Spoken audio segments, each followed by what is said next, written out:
Kwekwe ndio, kwekwe ndio aweti ashkenoni yes, wendat indian yonya hiwahit yokutin Charles Bender yati, Jodiaki indare. Alors bonjour, je m'appelle Charles Bender, je serai l'animateur et le présentateur pour cet atelier sensibilisation de l'environnement post-secondaire aux réalités des premiers peuples.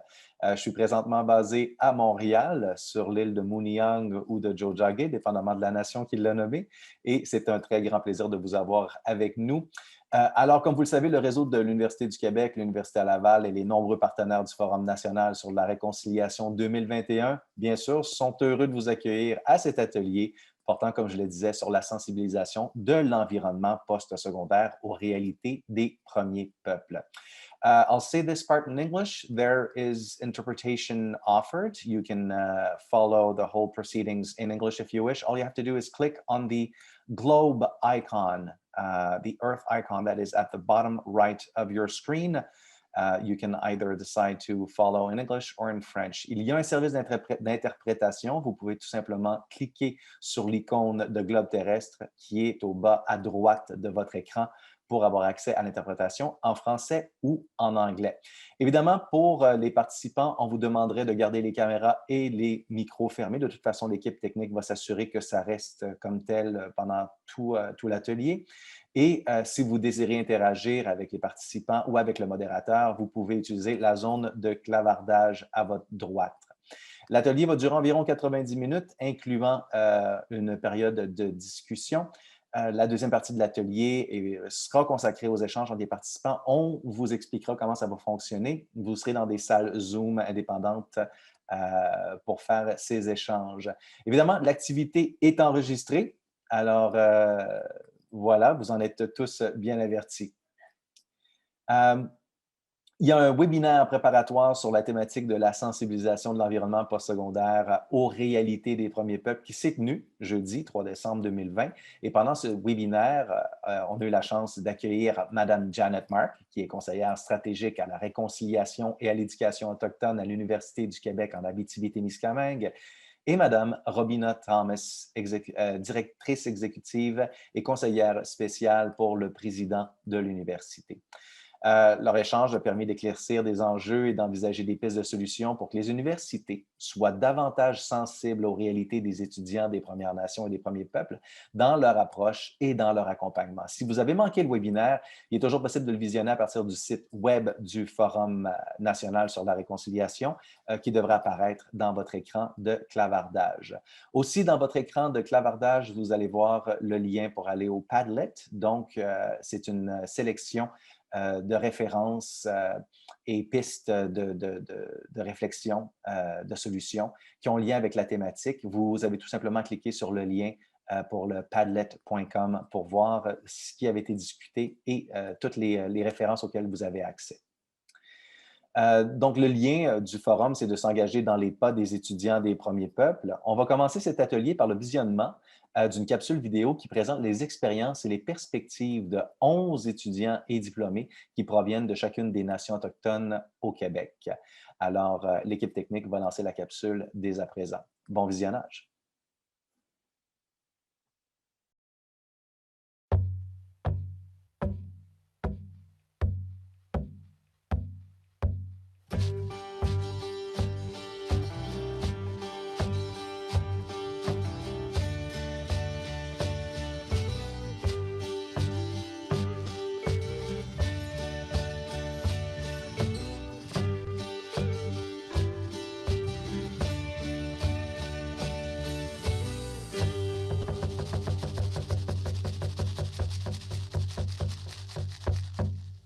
Je trouve que le système de l'éducation, justement, c'est un système qui n'est pas du tout comme notre culture. Nous, on nous l'apprend quand on est jeune et qu'on grandit. Et c'est difficile de se voir, de se projeter dans un système postsecondaire comme il est actuellement. Je t'avouerais que je ne me sentais pas à ma place. Et quand je regardais les cursus scolaires, ça ne cliquait pas avec Première Nation. Surtout que les profs non plus ne savent pas c'est quoi être autochtone, ne savent pas c'est quoi l'identité autochtone. Donc, c'est assez difficile là, à ce niveau-là.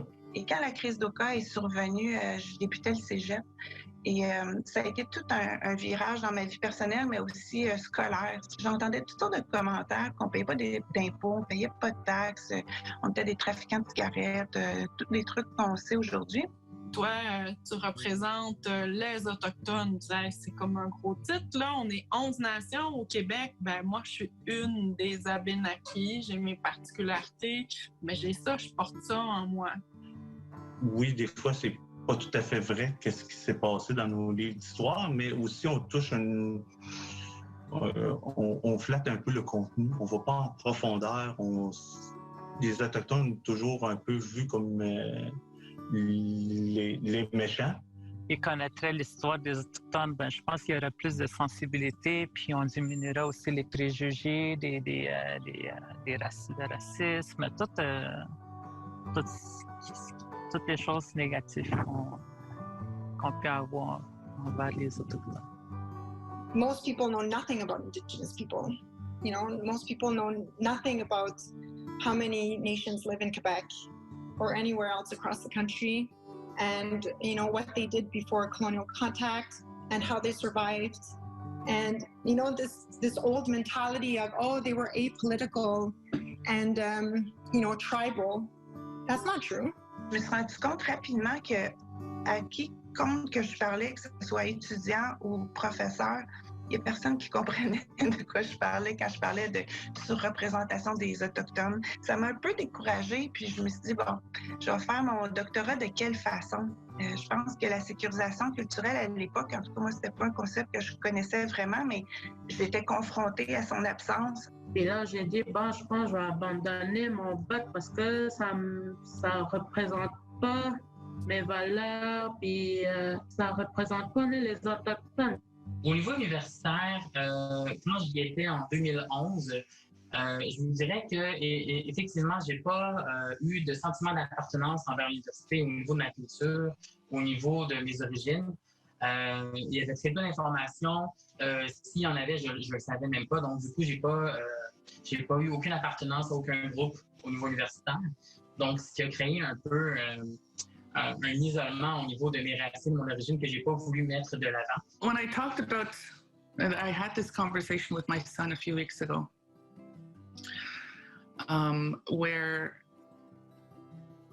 there is the acknowledging the past, right? That's a very important aspect in finding out where you're going. Otherwise, you know, if you don't know where you're coming from, you'll have no idea where you're going next. But I think just that openness, being open to thinking differently would be the first step, and that, you know, would involve making that effort to see the world through our eyes and what that means. Jusqu'à mon doctorat, je me suis jamais sentie à ma place dans aucun environnement scolaire, pour être bien honnête. Mais j'avais tendance à ne pas dire que j'étais autochtone.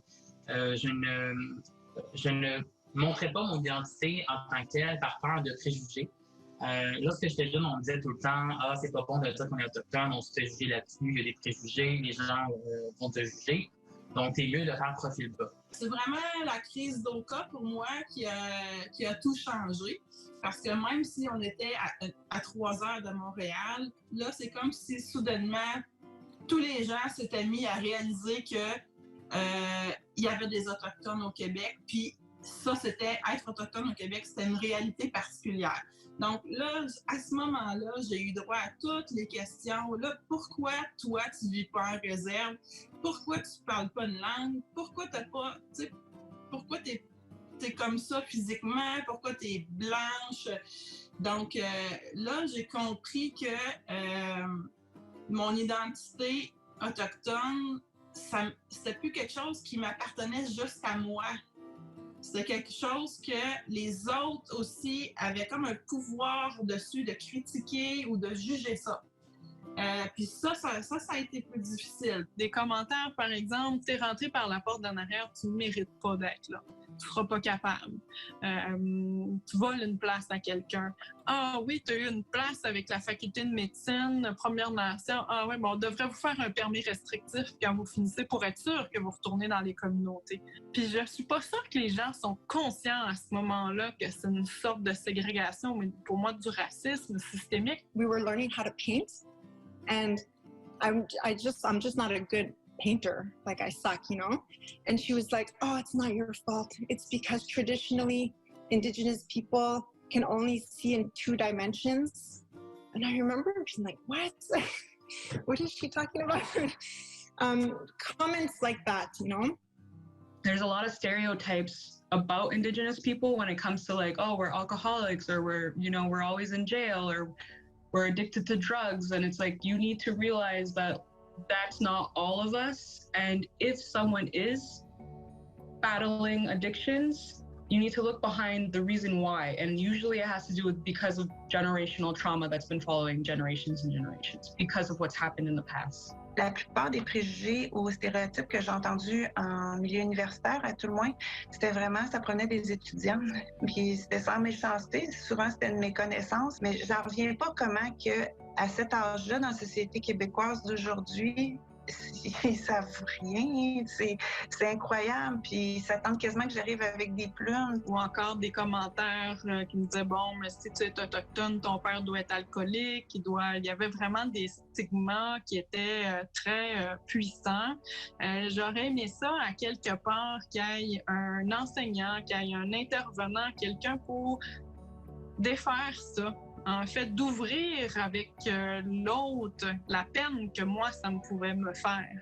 Sans dire de refaire l'histoire, parce qu'elle est un peu partout, cette histoire-là, et c'est un effort collectif pour la défaire. Il y a des bonnes choses qui se font dans les communautés, puis ça, le monde ne le voit pas, puis ne sache pas, ne le sait pas, ou se ferme les yeux. Souvent, c'est des gens qui n'ont jamais été en communauté ou qui ont connu une personne comme ça, puis ils pensent qu'on est tous comme ça.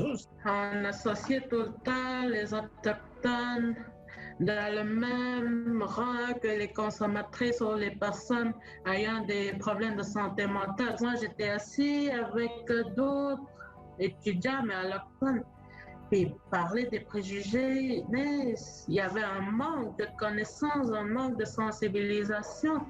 Il y en a une, par exemple, il disait, bon, moi, tant que je ne comprendrai pas pourquoi les autochtones ont des privilèges, j'appelais ça des privilèges. I noticed that non-Indigenous people really like to talk about who was an ally for who. This is a very big thing, you know? So the minute you talk about Indigenous issues, it's like, oh yeah, did you know that the Mohawks were allies for the French? What?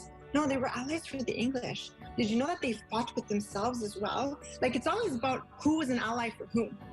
And I think, reflecting on this, I think it's just because this is what people learn in high school. How is reconciliation supposed to happen when these are the only things that are acceptable to talk about in the academic setting? You know, I see this in professors who are doctors and who are teaching at the graduate level. Responding to racism, there's really one thing you can do, and that is to take action. Because for me, I don't care if you write an apology, I don't care if, I don't know, because a lot of people talk and apologize, but words mean nothing if you don't take action. For example, I think all university professors and should be educated on the fact about Inuit, about First Nations, about our history, about colonization, about residential schools, about the dog slaughter. These are things people, professors need to understand in order for them to understand us. And once they understand us, they're gonna have a better time integrating and helping us succeed in post-secondary. Like every single class at the graduate level, whether it be economics or geography or history or political science or anything really, social injustice, globalization, any class that has anything to do with those topics should have at least 1 week's reading, readings for 1 week, and one entire class only dedicated to the history of colonialism in Canada and cultural genocide and the contemporary issues that Indigenous people face today. Every single class. That's reconciliation. qu'est-ce qu'être une Première Nation en 2020. Je pense qu'on a ce rôle-là, tout le monde, d'avoir de l'ouverture sur c'est quoi la définition d'être une Première Nation. C'est qu'on parle de la culture autochtone, qu'on parle des valeurs qui étaient là, de la contribution, des traditions, pour voir en fait, OK, oui, il y a 400 ans, voici comment on vivait, c'est une chose, mais maintenant, qu'est-ce qui reste de ça et qu'est-ce qu'on fait avec ça? Qu'est-ce que les institutions scolaires ont à faire? Leur responsabilité, à mon avis, c'est d'aller chercher des ressources pour que ça puisse donner de façon courante ce genre de conférence-là. C'est 1 heure. Je l'ai fait en temps de pandémie à 4 écoles en même temps en Zoom. Ça a pris 1 heure. Donc, tu sais, pour moi, là, il n'y en a pas d'excuse. Aujourd'hui, on doit inclure ça. Il devrait même quasiment être imputable, à mon avis. Là. Je pense que ça devrait être aussi basique qu'avoir un cours de français, pour moi. If you are a non-Indigenous teacher working within education, I think you need to understand the background about Indigenous peoples and the history to better understand how that's all affected us today, because it still does. It still affects my family members. And I think it'll also help people erase the stereotypes that they hear about us too, which will then help us succeed in making it to post-secondary. It's the better understanding and erasing those stereotypes that we hear every day within the media and stuff that will lead us to better success within post-secondary as Indigenous students. Mais l'espace physique, qu'on le voit de cette façon-là, comme à l'UQAC, on a un beau tipi à l'entrée. J'ai vu l'UQAC aussi, c'est très beau leur pavillon. Moi, je trouve que ça a lieu d'être, dans le sens que on nous a tellement tassé de l'espace public depuis 153 ans qu'on nous fasse une petite place dans chaque université. Là, moi, là, je suis vraiment favorable avec ça. Maintenant, est-ce que le fait qu'il va y avoir des capteurs de rêve ou des arts autochtones qui sont affichés sur les murs et tout ça va faire en sorte qu'on va avoir une adaptation meilleure de notre éducation? Je pense pas. Réconciliation. Il n'y en a pas juste de le dire, il n'y en a pas juste de paraître. Il faut avoir des actions concrètes. Genre, on ne peut pas changer ce qui s'est passé. Le passé il est déjà là. Il faut juste avancer, améliorer nos situations, puis s'adapter genre, à nos besoins surtout. Là. Parce que maintenant, je sais, genre, les jeunes ils ont peur d'aller en ville, d'aller étudier. Il faut qu'il y ait un sentiment d'appartenance si tu veux vraiment aller dans les universités autochtones.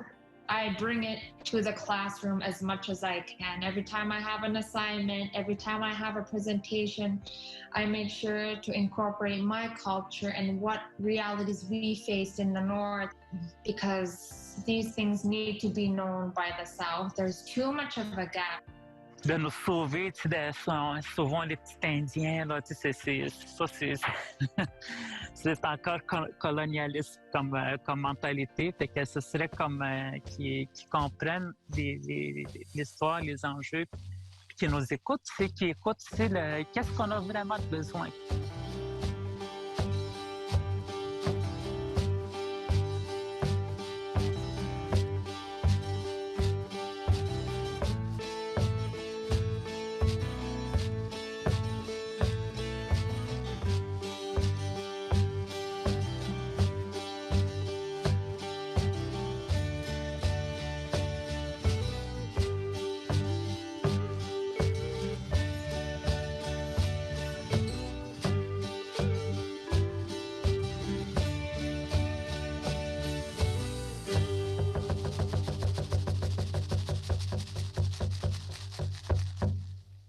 Bon, à défaut de vous entendre applaudir, vous pouvez vous servir du bouton réaction pour applaudir nos ambassadeurs pour le magnifique travail qu'ils ont fait sur ces capsules. Voilà, je vois déjà du monde afficher leurs applaudissements. Effectivement, un très, très beau travail de la part de nos ambassadeurs. D'ailleurs, demain à 9 h, pour ceux qui sont intéressés, on aura l'occasion de les croiser dans un atelier pour pouvoir approfondir avec eux qu'est-ce qu'ils ont décrit dans ces capsules. Mais on y reviendra un petit peu plus tard. Pour le moment, j'aimerais vous présenter tout d'abord notre messagère, Mme Janet Clark, que j'ai mentionnée tout à l'heure, qui était une des personnes du premier webinaire. C'est la conseillère stratégique à la réconciliation et à l'éducation autochtone à l'Université du Québec en Abitibi-Témiscamingue. Et elle agira à titre de messagère, c'est-à-dire qu'elle va rapporter les grandes idées discutées dans l'atelier lors de la cérémonie de l'engagement à la fin de l'événement le 23 septembre à 1h30. On vous y souhaite en grand nombre. Alors, pour aujourd'hui, les panélistes, je vais vous présenter les panélistes. Donc, lors de l'appel à l'engagement lancé en juin dernier par les hôtes de l'événement, plus de 38 propositions ont été reçues de la part de différentes universités canadiennes, québécoises et d'organisations autochtones, bien sûr. On tient à saluer cette manifestation d'engagement pour favoriser une meilleure prise en compte des réalités des premiers peuples dans l'environnement postsecondaire. Encore une fois, l'ensemble des engagements sont accessibles sur le site web de l'événement qui vient tout juste d'apparaître dans la section clavardage. Alors, aujourd'hui, notre 4 personnes engagées sont, et je vais vous inviter à allumer vos caméras pour la prochaine partie. En fait, les panélistes, quand je vous nommerai, vous pouvez allumer vos caméras. On a avec nous Annie Mercier, qui est coordonnatrice des stages et de la formation pratique, École de service social d'Université d'Ottawa. Donc, Madame Mercier, si vous êtes avec nous, je vous invite à allumer votre caméra.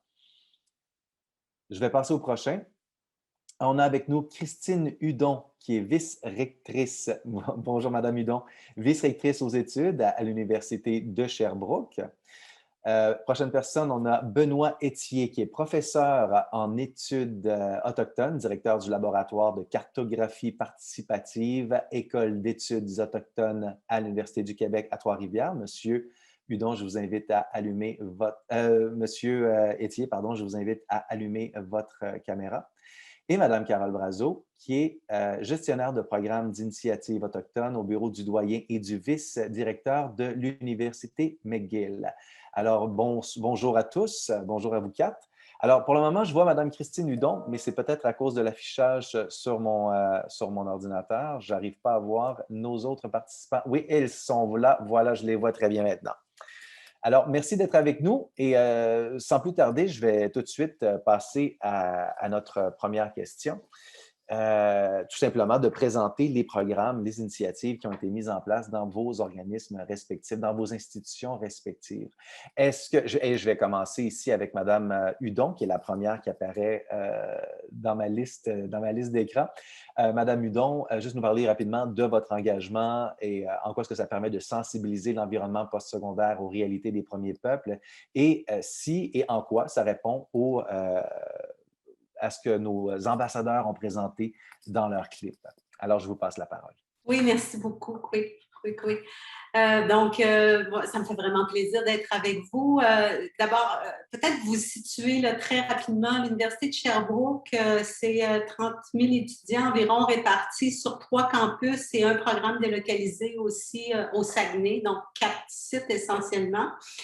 Depuis plusieurs années déjà, il y a toute une série d'initiatives qui ont lieu sur les différents campus, mais on était assez peu concertés. Donc, c'est ce qu'on a essayé de faire au cours de la dernière année. Mieux s'organiser, mieux travailler aussi avec nos partenaires et notamment avec le Grand Conseil de la Nation Wabanaki et son bureau du NAKITA. Et dans ce contexte-là, je vais vous présenter un peu une initiative qui a émergé dans le cadre de tout ce grand chantier-là. Je devrais préciser peut-être aussi que dans toute cette réflexion-là, on travaille étroitement avec Suzy Obomsawin. Je ne sais pas si elle est là, mais je tiens à souligner sa contribution qui est vraiment exceptionnelle et qui nous est très utile. Donc, parmi les mesures, on vise à mieux faire rayonner les langues autochtones sur nos différents campus et de façon virtuelle ou numérique aussi. Puis, à cet égard-là, on a mis en place, depuis 2019, on offre un cours de langue abénaquise qui fonctionne vraiment très bien. On a même créé un 2e niveau de cours avancé pour répondre aux besoins des étudiants et étudiantes. Et puis, je vous parlerai peut-être aussi très rapidement du projet Awiki Negasakak, qui est un mot abénaki qui signifie espace où sont conservés les livres. Donc, c'est un projet qui a vu le jour grâce à l'appui financier du pôle régional d'enseignement supérieur de l'Estrie. En fait, ce qui est fantastique, c'est que c'est un projet qui concerne non seulement l'Université de Sherbrooke, mais aussi les 4 autres établissements sherbrookeois, les 4 autres établissements d'enseignement supérieur où il y a des membres du personnel des différents établissements là, qui participent au projet. Ce qu'on essaie de faire, c'est de faire une collecte d'archives sonores, donc à la fois et textuelles aussi, donc du matériel. Actuellement, on a réuni surtout du matériel de langue abénakis, mais on espérait là, avoir un dépôt beaucoup plus riche, beaucoup plus volumineux. Puis à cet égard-là, on a obtenu aussi une importante subvention du patrimoine canadien, donc ce qui devrait aider à faire ça. Ce qu'on veut faire à travers ça, c'est bien sûr, on trouve que c'est une bonne façon de susciter l'intérêt au sein de la communauté universitaire, parce qu'on ne veut pas juste les conserver, mais on veut surtout les faire rayonner, les diffuser de toutes sortes de façons. Et ça, c'est la première porte pour mieux faire connaître justement les réalités autochtones et faire réfléchir aussi nos gens sur le fait qu'il y a aussi des étudiants et des étudiantes autochtones au sein de notre communauté universitaire. Donc, c'est une petite fenêtre sur cette réalité-là, de mettre en valeur, évidemment, ces archives, les diffuser à travers différents événements, que ce soit des manifestations scientifiques, mais aussi des événements culturels, puis ça va servir aussi à enrichir nos cours de langue. Donc, à travers ça, comme je disais, mise en valeur, mise en évidence aussi de l'existence donc des premiers peuples. Et puis, on souhaite aussi à travers ça remplir notre rôle de citoyen comme université. Donc, mieux accompagner nos étudiants et étudiantes autochtones, mieux sensibiliser l'ensemble de notre communauté, puis notre communauté qui va œuvrer non seulement à l'université, mais on l'espère, qui, à travers cette familiarisation-là accrue avec les langues autochtones, le fait à tout le moins de les voir ou de les entendre une fois de temps en temps, vont être de meilleurs citoyens. Puis, dans le fond, on espère que ça va contribuer. C'est une petite pierre parmi d'autres, mais pour contribuer à ce grand objectif-là. Voilà. Merci beaucoup, Madame Hudon. C'est très inspirant comme initiative, effectivement. Puis passer par la langue, ça nous permet d'avoir accès au filtre de compréhension du monde. Hein? Fait que c'est toujours une belle manière de s'initier à une culture qui nous apparaît différente, qui nous apparaît... alors, je passerai tout de suite la parole pour la prochaine initiative. Je passerai tout de suite la parole à Madame Annie Mercier. Madame Hudon, vous avez déjà éteint votre micro, parfait. Alors, Madame Mercier, je vous passe la parole. Encore une fois, parlez de votre engagement et puis de quelle manière est-ce que vous pensez que ça peut arriver à sensibiliser l'environnement postsecondaire et en quoi est-ce que ça répond aussi aux enjeux qui ont été soulevés par nos ambassadeurs. Oui, Kakena, Annie Mercier, Nédijnikaz. Bonjour, je m'appelle Annie Mercier. Je suis coordonnatrice des stages et de la formation pratique à l'École de services social de l'Université d'Ottawa, qui est située sur le territoire traditionnel et non cédé de la nation Anishinaabe-Algonquin. Je représente aujourd'hui le cercle Kinistotadimin, qui signifie « on se comprend », « we understand each other » en Anishinaabe-Mo. C'est un nom qui a été donné par une aînée de la communauté de Kidigan-Zibi Anishinaabe, avec qui on travaille étroitement dans ce projet. Les membres, je trouve important de nommer aujourd'hui les membres du cercle Kinistotadimin qui sont composés de professeurs, de moi-même coordonnatrice des stages, de personnes étudiantes de l'École de services social et aussi des membres de communautés autochtones. Donc, Gilbert White-Duck, Catherine Dussault, Sébastien Savard, Karine Croteau, Cindy Wild, Jennifer Matsunaga, Marc Molgat et moi-même. Aujourd'hui, ce que je voulais vous présenter, le titre de notre projet d'engagement est Mamawihidig, qui est Être ensemble en Anishinaabe-Mowin. Donc, notre engagement, en fait, le nom de notre cercle, on se comprend, et celui de l'initiative qu'on vous présente aujourd'hui, Être ensemble, résume bien le concept de base de ce qui nous guide comme cercle. On doit d'abord et avant tout apprendre à se connaître comme personne en étant ensemble, en s'écoutant, en se comprenant mutuellement et en travaillant pour la décolonisation et la réconciliation ensemble. Donc, on avance ensemble un pas à la fois depuis la fin décembre 2018 Suite à nos réflexions entourant les faits socio-historiques et coloniaux au Canada et de l'écoute de nombreux témoignages, soit de la commission Vérité-Réconciliation et les rapports de commission d'enquête. Donc, le Cercle cherche à mettre en lumière le rôle historique et contemporain de la profession du travail social dans l'oppression des premiers peuples, afin de ne plus commettre ces exactions. Donc, pour appuyer les actions souhaitées visant la décolonisation des programmes en service social à l'École de service social de l'Université d'Ottawa, le Cercle Kinistotadmin a développé une planification stratégique incluant 10 objectifs en les 94 appels à l'action de la CVR. Et on a obtenu un budget de la Faculté des sciences sociales aussi de l'université. Parmi ces 10 objectifs-là, on avait nommé déjà la formation sur les réalités culturelles autochtones des membres du corps professoral et du personnel de soutien de l'École de service social. Donc, l'initiative Mamawi Hidig vise à offrir 3 formations aux professeurs et aux membres du personnel de soutien de l'École de service social sur les enjeux autochtones, l'éducation aussi en intervention sociale et le processus de décolonisation des milieux académiques. Donc, on a eu une première formation déjà sur les biais inconscients, les privilèges, les inconforts et les préjugés dans les relations entre les Autochtones et les Allochtones. Elle a été offerte virtuellement à cause de la réalité pandémique par l'organisme Mikana. Widia Larivière et Bibiana Pulido sont venus nous offrir cette belle formation le 26 mai dernier.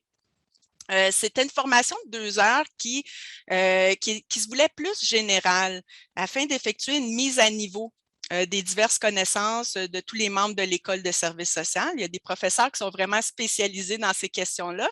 Il y a d'autres personnes qui le sont moins, donc on voulait faire cette mise à niveau-là et identifier des pistes d'action dans la décolonisation de l'éducation et du travail social en milieu universitaire. On vise aussi une 2e formation qui, celle-ci, va être beaucoup plus spécifique au vécu des personnes Anishinaabe et de leur territoire. Celle-là, elle est prévue à Kizgan-Zibi Anishinaabe, qui est la communauté autochtone qui est la plus près d'où on est situé, à l'Université d'Ottawa. Donc, soit à l'automne, on se croise les doigts, ou possiblement au printemps 2022. Celle-ci va être offerte par Gilbert White Duck et 2 aînés qui sont originaires des communautés de Kizgan-Zibi Anishinaabe et Lac-Rapide. Ces personnes-là, ces aînés, vont venir témoigner de leur expérience dans un pensionnat. Donc, c'est la sensibilisation à un autre niveau aussi, vraiment par le cœur. C'est par là qu'on veut rejoindre aussi les membres de l'École de service social. Donc, tout le monde va se déplacer pour aller visiter la communauté, pour aller entendre les témoignages. Et il est possible aussi qu'on organise une visite du Centre d'amitié autochtone à Maniwaki. Et puis, la dernière formation qui est prévue, la 3e formation, va porter sur les réalités propres aux Inuits. Ça va être une mise en contexte sur les liens entre les Inuits et la ville d'Ottawa. Il y a une communauté, une partie de la communauté importante ici à Ottawa, donc c'est important de comprendre les défis que ces personnes peuvent rencontrer aussi. Donc, les membres de l'École de service social vont visionner documentaire réalisé par des Inuits. Il y a Halunat, Pourquoi l'homme blanc est drôle, qui est d'une durée d'1 heure, et si le temps le permet, 30 minutes. Et suite à ça, on va inviter une aînée Inuk qui va être invitée à participer à une discussion pour pousser davantage nos réflexions, identifier davantage les besoins et tout ça. Donc, je ne sais pas si j'ai trop parlé jusqu'à présent, il faut me le dire, Charles.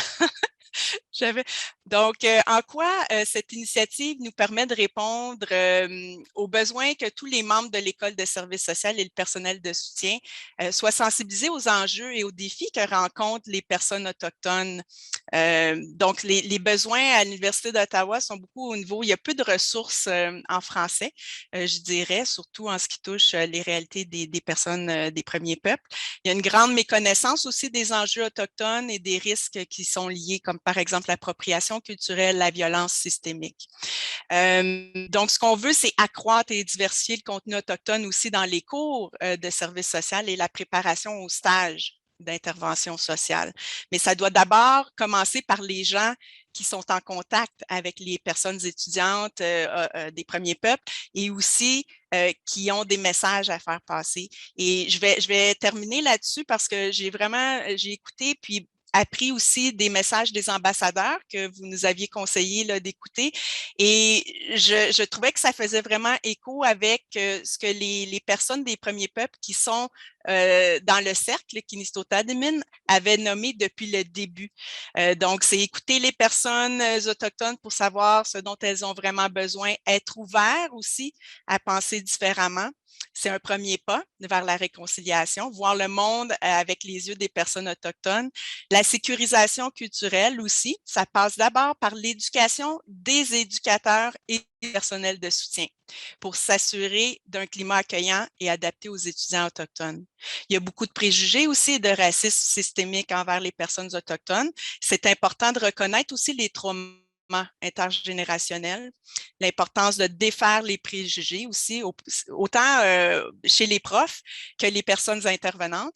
Et c'est important aussi de connaître l'histoire, les autres questions et les enjeux contemporains comme les pensionnats, la protection à la jeunesse, etc.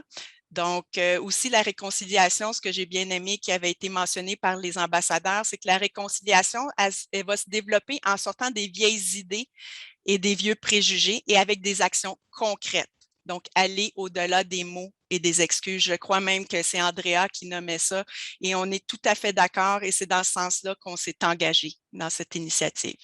Merci. Merci beaucoup, Madame Mercier. Et c'est très intéressant aussi que dans le projet, vous ayez l'intention d'aller à Kitigan-Zibi. La rencontre en personne est essentielle aussi. Il n'y a rien comme sentir la chaleur d'une main qu'on serre. Alors, une fois qu'on aura l'occasion, qu'on va pouvoir être un petit peu sorti de la pandémie, je nous souhaite tous d'avoir l'occasion d'aller à la rencontre des gens directement. Très belle écoute. Je passe maintenant la parole à M. Benoît Étier, professeur en études autochtones, directeur du laboratoire de cartographie participative, École d'études autochtones de l'Université du Québec à Trois-Rivières. M. Étier. Oui, bonjour. Donc, c'est l'Université du Québec en Abitibi-Témiscamingue. Même chose que ma collègue, Jeannette Marc. Il n'y a pas de problème. Je vais peut-être en profiter là, pour souligner justement l'engagement de notre université depuis sa fondation à l'égard des communautés autochtones. Comme une université régionale, on s'est développé beaucoup selon les réalités régionales. Et puis en Abitibi-Témiscamingue, il y a quand même là, plusieurs communautés autochtones, puis une vie culturelle super importante là, où les Autochtones ont une place vraiment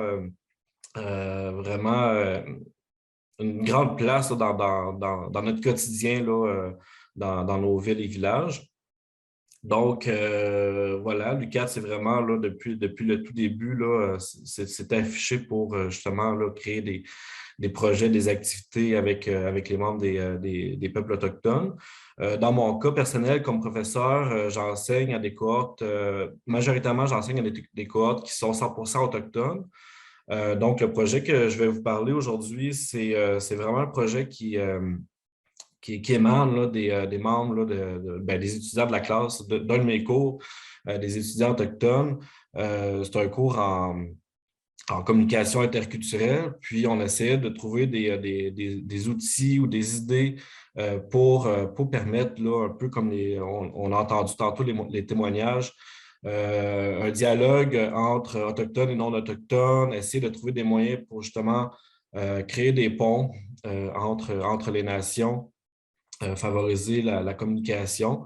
Et puis, de là est parti le projet de créer un genre, différents outils, dont un lexique où on intègre plusieurs expressions dans les 11 langues autochtones. C'est un outil qu'on souhaite partager à l'ensemble des membres de l'UQAT, de notre université, des étudiants, du personnel, étant donné qu'on a quand même une forte présence autochtone dans nos campus, dans nos classes, à la cafétéria, partout sur nos campus, d'avoir ces petits lexiques-là à portée de main pour tout le monde, pour le personnel notamment. de pouvoir entrer en contact plus facilement avec les étudiants autochtones. C'était quelque chose qui nous tenait à cœur. Et puis, justement, je pense que de créer ce genre d'outils-là, j'ai parlé du lexique, mais il y a aussi une page web où on réunit un ensemble de ressources justement pour faciliter l'apprentissage des langues autochtones. On a également des témoignages vidéo d'étudiants autochtones ou d'anciens étudiants autochtones qui parlent de leur expérience puis de justement ce défi quotidien qu'ils ont à surmonter pour se faire comprendre. Donc, c'est tous des outils qu'on développe actuellement pour favoriser justement le dialogue interculturel, puis lutter contre le racisme également, là, qui est encore très omniprésent là, dans, je dirais, pas mal toutes les régions au Québec. Puis je pense que le milieu universitaire ou l'ensemble des organisations éducatives, scolaires, peuvent être un bel endroit pour justement là, créer des projets pour mieux faire connaître la richesse des cultures autochtones, puis encourager les gens à entrer en contact avec que ce soit avec les étudiants, que ce soit avec les parents de familles autochtones. Je pense que c'est vraiment une première porte. Et puis après ça, c'est certain que... donc, est-ce que le lexique peut être partagé? Oui, je peux vous le partager rapidement si vous le souhaitez. Ici, c'est le lexique comme tel. Là, on ne voit pas très bien, là, étant donné que c'est assez petit. Donc, c'est un lexique qui va se retrouver là, dans les agendas scolaires de tous les étudiants, qui va être aussi là, partagé pour l'ensemble du personnel étudiant. Puis, j'avais d'autres petits documents aussi que je pourrais vous partager. Ça ici, c'est des genres d'autocollants qu'on va mettre un peu partout dans les campus. Donc, c'est une traduction du mot « bienvenue » dans les 11 langues autochtones. Donc, les étudiants du cours ont participé à développer ces outils-là. Et puis après ça, ce qu'on a fait, étant donné qu'on a dans nos étudiants, on avait seulement que 3 nations, Innu, Anishinaabe puis Eyu, on est allé voir d'autres experts des autres langues autochtones pour nous aider à compléter là, le lexique puis les différents outils qu'on a là, dans les 11 langues. On trouvait ça important d'avoir les 11 langues parce que quand même, l'Abitibi-Témiscamingue, il y a plusieurs nations là, qui cohabitent.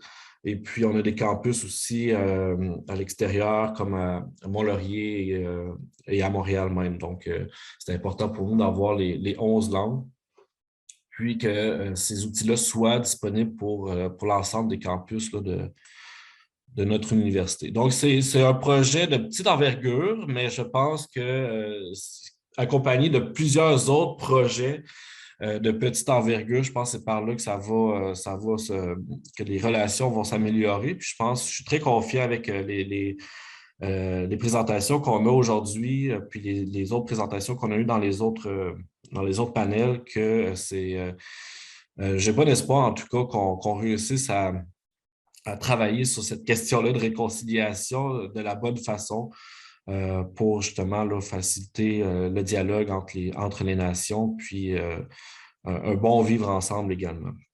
Donc, je pense qu'on va avoir une période de discussion un peu plus large là, tout à l'heure. Je pourrais y revenir sur... je vais arrêter le partage d'écran.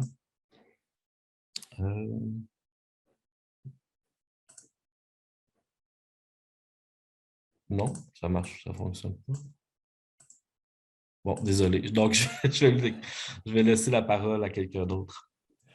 Parfait. Alors, on va voir si notre équipe technique peut nous aider à reprendre le contrôle de l'écran. Est-ce que vous avez dans le bas de votre... Ah, voilà, parfait, c'est fait. Merci beaucoup, M. Etier. Je passe maintenant la parole à Carole Brazeau, qui est gestionnaire de programme d'initiative autochtone au bureau du doyen et du vice-directeur de l'Université McGill.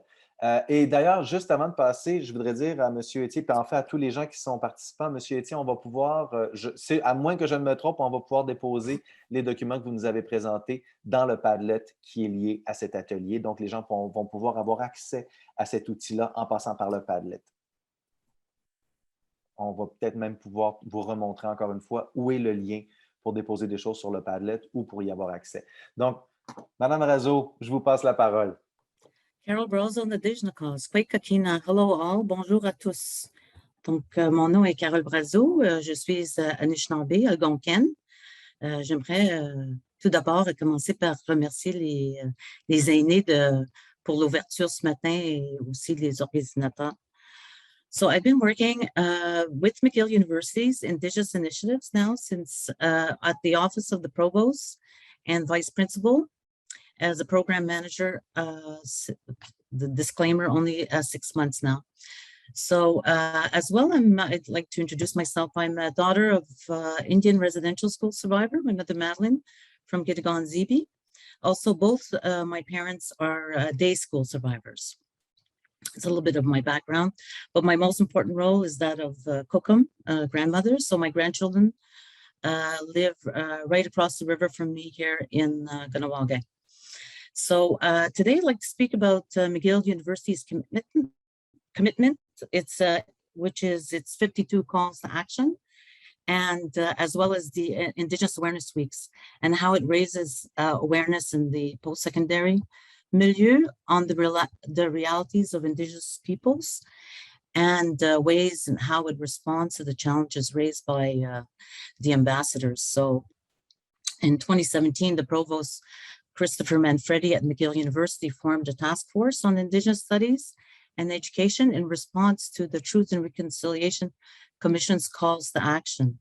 So the report includes 52 calls to action that was produced.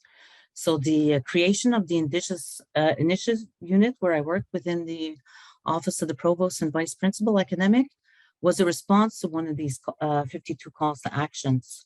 So a little bit, maybe I'd like to talk about Indigenous Awareness Week, which I'm currently organizing, and it's but virtually for currently it's a 2-week event that we're organizing. And I just want to say Miigwech Walalin to my predecessor, Alan Vicaire Micmac from Listigosh, who's the former Indigenous Education Advisor for starting Indigenous Awareness Weeks at McGill, which he organized for 7 years. So I saw it was a lot of work myself right now.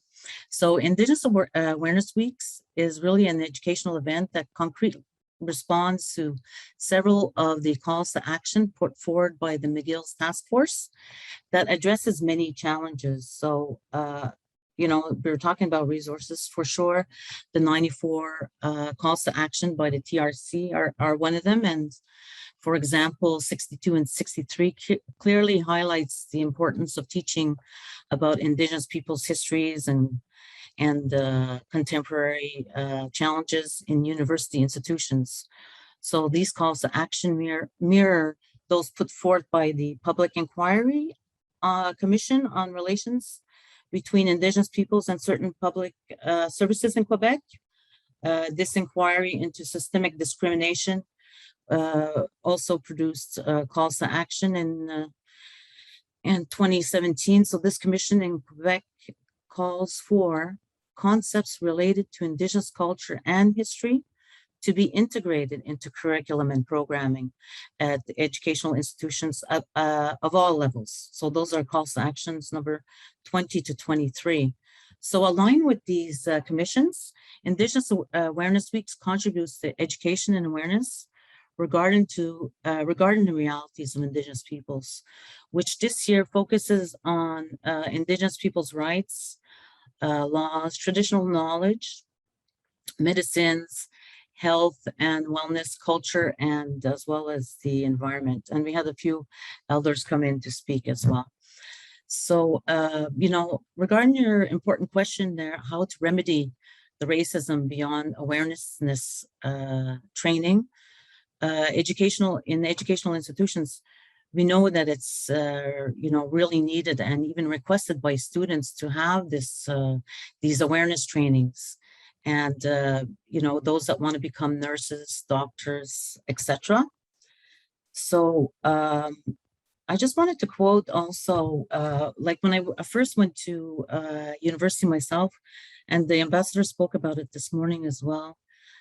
We had the chance to meet with elders, and I'll always remember when the late Anishinaabe Ojibwe elder there, Art Solomon, and he told us from the get-go, don't let your studies get in the way of your education.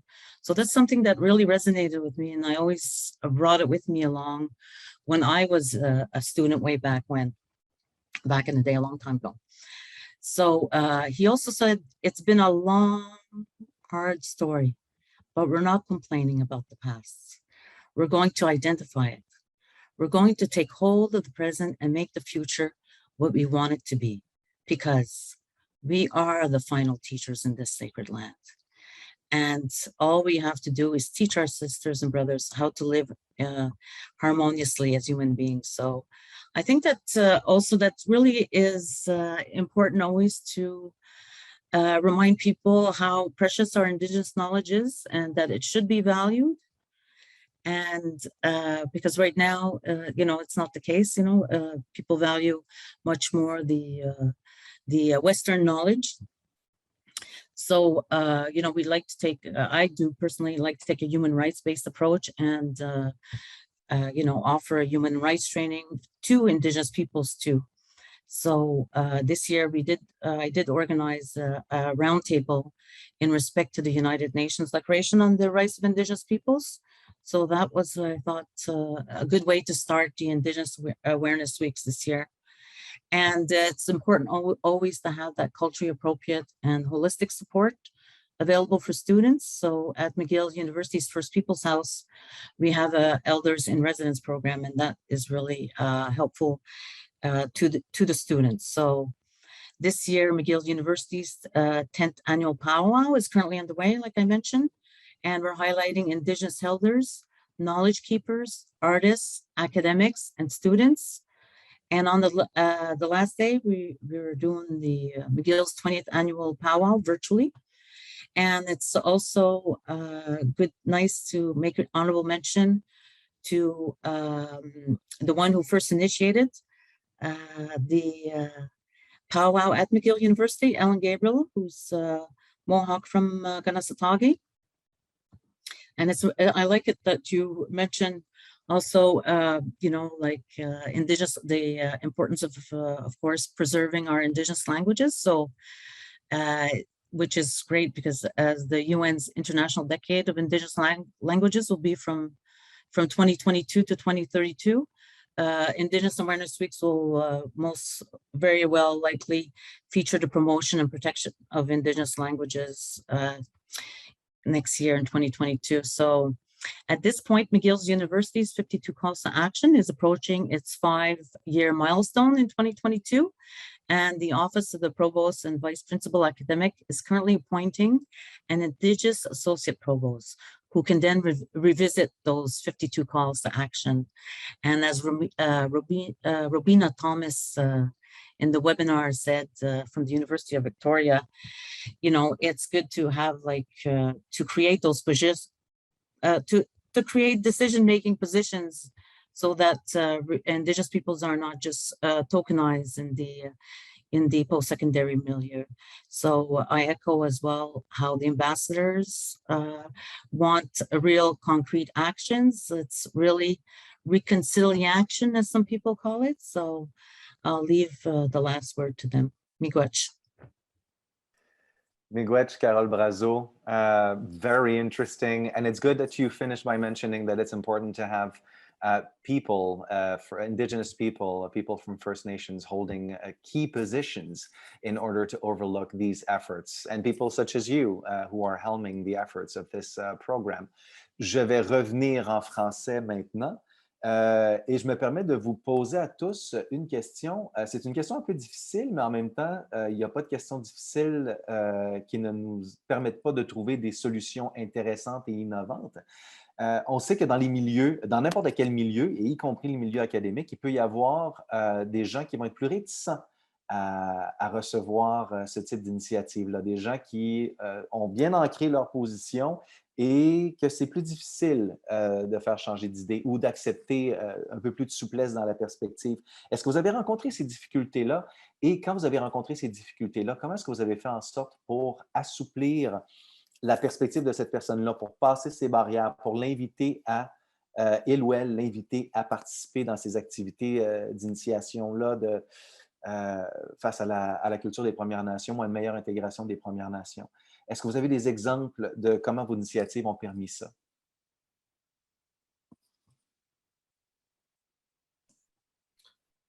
Oui, ben, je peux peut-être y aller. Là. Oui, je vous en prie.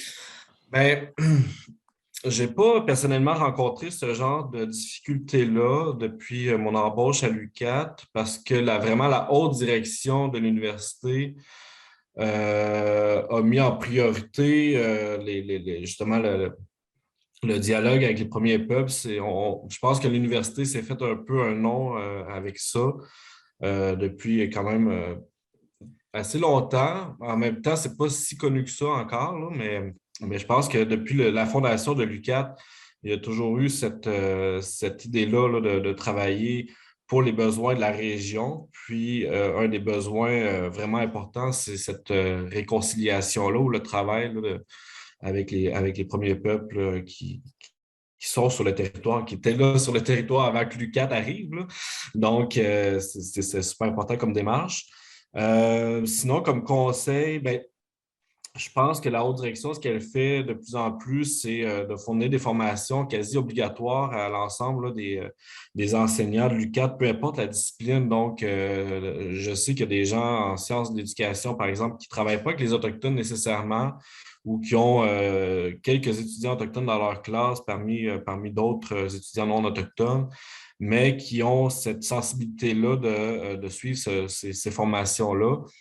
Que Janet connaît très bien parce qu'elle a vraiment participé à tout développer ces formations-là qui sont offertes ici, mais aussi là, dans d'autres organisations, services de police, services de santé, donc un peu partout à travers la province. Fait que peut-être que la seule réticence que je pourrais voir, c'est au niveau du manque de temps. C'est niaiseux, là, mais tu sais, des professeurs qui sont dans des domaines complètement, qui ne sont pas en sciences sociales du tout, qui sont dans des domaines complètement différents, qui ne travaillent pas avec les communautés, peuvent peut-être avoir hésité à suivre ces formations-là quand ils ont des agendas tellement pleins, puis c'est comme pas, pour eux, c'est pas prioritaire. Donc, pour moi, ça serait peut-être la réticence la plus lourde, là, c'est de faire comprendre à tout le monde que oui, c'est prioritaire. C'est ça. Fait que peu importe le domaine, peu importe la spécialité, peu importe le quotidien dans lequel la personne travaille, on cohabite, veut pas. On est en territoire autochtone, donc c'est de se rendre compte de ça, puis d'exposer ça à tout le monde, puis que tout le monde embarque dans cette démarche de recevoir ces enseignements-là, ces formations-là, puis d'entrer en dialogue. C'est très bien dit, M. Etier. Merci beaucoup. Puis merci d'avoir souligné l'importance d'en faire une priorité, peu importe le domaine. Il n'y a pas seulement les domaines des sciences sociales où ça peut être essentiel. Dans à peu près n'importe quel domaine, il y a une question de relation avec ou bien les Autochtones de la région ou bien des étudiants autochtones potentiels qui pourraient enfin venir trouver leur place dans des domaines où ils ne se retrouvaient pas avant. Donc, c'est essentiel. Je passe la parole. Oui, il y a déjà Annie Mercier et Madame Mercier et Madame Hudon qui ont envie de renchérir sur le sujet. Madame Mercier. Je crois que Madame Hudon avait levé sa main avant. Allez-y. C'est bon. Ben, dans l'ordre ou dans le désordre, peu importe. Je pense que tout ça est très complémentaire. En fait, à l'Université de Sherbrooke a une histoire, puis une géographie aussi qui est différente de, par exemple, l'UQAT. Donc, ici, on a un très petit nombre d'étudiants qui se déclarent autochtones. Ils sont sans doute plus nombreux que ceux qui se déclarent, mais je ne peux pas dire qu'on fait face à beaucoup de résistance. De la part des membres du personnel, il y a Ça ne veut pas dire que ça n'existe pas, là, entendez-vous bien, entendez-moi bien, mais c'est pas nommé tant que ça. Mais j'irais dans le même sens de ce que M. Etier a dit. Pour moi, la chose importante à faire, c'est de mettre dans le coup les personnes clés. Que ce soit dans les programmes, les responsables de programmes, dans les facultés, les secrétaires de faculté, en tout cas dans notre organisation à nous, sont des joueurs importants. Puis je dirais aussi les directions des différents services qui ont à interagir avec les étudiants ou avec le personnel enseignant, que ce soit le service de soutien à la formation, les stages, bref. Quand on va chercher ces gens-là, moi, la stratégie que j'adopte, c'est que ça fasse partie de la planification stratégique de leur service. Donc, à ce moment-là, l'enjeu de temps puis de ressources devient moins important parce que ça fait partie des actions qu'on doit poser. Donc, encore une fois, je le répète, ça ne veut pas dire que toutes les réticences peuvent tomber, mais en tout cas, en allant chercher les gens qui ont un véritable rôle d'influence et de direction, on peut réussir à faire des choses. Voilà. Merci, Mme Hudon. Très bien exprimé. Je vous passe la parole, Mme Mercier. Merci. Je voulais aussi seconder ce que M. Etier et Mme Hudon ont parlé. Nous, ce qu'on a vu aussi qui était différent, c'était la peur de blesser aussi, la peur de dire, ben moi, je suis une personne alloctone, je suis une personne blanche ou d'une autre culture, je ne suis pas autochtone. Comment j'ai peur de blesser, j'ai peur de ne pas dire la bonne chose, même si j'ai des formations, parce que ce sont devenues des formations obligatoires que tout le monde avait à faire, mais ça partait d'une crainte ou d'un sentiment d'incertitude ou, tu sais, je ne suis pas certaine, je ne veux pas dire des choses qui vont nuire plus que ce qu'on a fait jusqu'à présent. Donc, il y avait ça. Puis, il y avait aussi, il y a eu des réactions par rapport à, ben, pourquoi parler des questions qui touchent plutôt les premiers peuples versus le racisme anti-noir. Exemple, tu sais, il y avait la hiérarchisation des priorités à l'école de service social. Pourquoi ça, c'est plus important qu'une autre affaire? Parce que tout est important. Oui, tout est important, mais il faut commencer par quelque part. Et le cercle qui nous totalement a décidé que nous, on établissait un plan d'action et voici ce qu'on met de l'avant. Et ça n'exclut pas qu'il va y avoir de la sensibilisation éventuellement sur d'autres questions aussi, mais c'est ça qu'on a constaté dans notre équipe. Merci, Mme Mercier. Je pense que ça résume bien l'ensemble des actions que vous avez prises et peut-être même, j'essaie d'explorer le potentiel d'embûche, mais finalement, ça semble être bien accueilli dans vos milieux. Alors ça, c'est très enthousiasmant, c'est très positif. Ça veut dire aussi que les initiatives ont bien répondu à la fois aux besoins des Autochtones qui ont été impliqués dans les décisions et des gens qui reçoivent la formation, qui sont allochtones et qui découvrent, qui trouvent quelque chose de pertinent et d'intéressant et d'enrichissant pour eux, autant au niveau personnel qu'au niveau professionnel. Alors, de très belles initiatives. Encore une fois, les initiatives, vous allez pouvoir les retrouver sur le Padlet et sur le site web du Forum. J'aurais malheureusement pas le temps de prendre des questions de la part des participants parce qu'il va falloir qu'on passe dans un instant au sous-groupe pour les conversations de participants. Si on veut, voyez ça un petit peu comme les corridors de notre salle de conférence. Vous allez pouvoir vous rassembler dans les corridors juste à l'extérieur de la salle de conférence. Vous allez avoir des conversations beaucoup plus légères et en même temps, on reste dans les mêmes thématiques. Dans un instant, vous allez voir une fenêtre qui va apparaître sur votre écran et vous allez juste à cliquer sur « Rejoindre une salle de discussion » et à ce moment-là, vous allez diriger en sous-groupe avec d'autres participants. Évidemment, parler de tout ce qui vous inspire, parler de ce que vous avez entendu, parler d'initiatives auxquelles vous avez déjà réfléchi et qui n'ont peut-être pas été mises en place. C'est très, très large et vous pouvez rester dans ces groupes pour le temps que vous désirez, tout le temps que vous désirez.